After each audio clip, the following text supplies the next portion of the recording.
So a bunch of people have been tagging me in this Filipino martial arts. This guy that thinks Filipino martial arts is better than jiu-jitsu. Let me watch it. So why is Filipino martial arts better than Brazilian jiu-jitsu? People ask me that all the time. Both are good, and Brazilian jiu-jitsu is phenomenal at working ground material. But they work at ground techniques only. We work all the ranges. Right there. Brazilian Jiu-Jitsu does not only work ground techniques. Most Brazilian Jiu-Jitsu, especially competition guys, are great at wrestling, great at judo, so we know how to take people down. I don't even give belts to people that don't know any takedowns. So right there, he's incorrect, because Jiu-Jitsu guys can take people to the ground.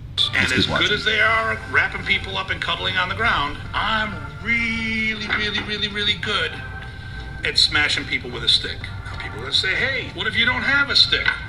I'm really good at stabbing people with a knife. What if you don't have a knife? I'm really good at punching and kicking, and I know how to grapple to prevent being taken down.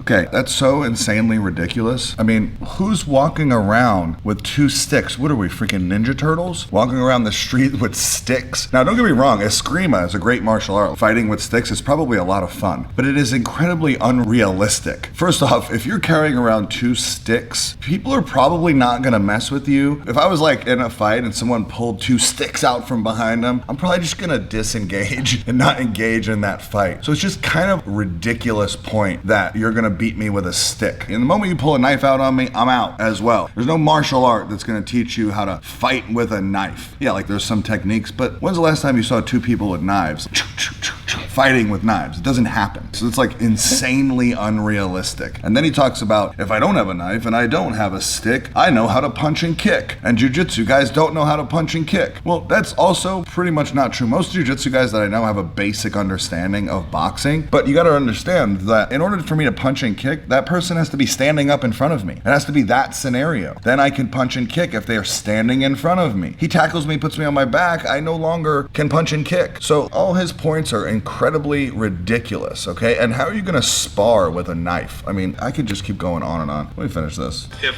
you have a choice, my recommendation for you, Brazilian Jiu-Jitsu is great to enrich what your combatives are, but if you're looking for something that's effective, you come to the Filipino martial arts. And then later, if you want to work on a ground game, you can work with all those guys. They're phenomenal at teaching how to cuddle with each other. This Filipino martial arts is absolutely ridiculous, okay? Maybe there's some like cool techniques and it's a lot of fun, but in order to know how to fight effectively, you have to basically know three things. You have to have a basic understanding of boxing, you have to have a basic understanding of wrestling or judo, and a basic understanding of jiu-jitsu. That's what's gonna get you out of trouble. It's not often you're on the street and someone pulls out two sticks from behind their back like a Ninja Turtle. Never happens. So this is incredibly unrealistic. If you want the best martial art for self-defense, go find jiu-jitsu. All right, Tim Hartman, you're gonna pull your sticks out on me. I'm gonna pull my gun out on you because I live in Florida. How's that? Follow me for more jiu-jitsu tips.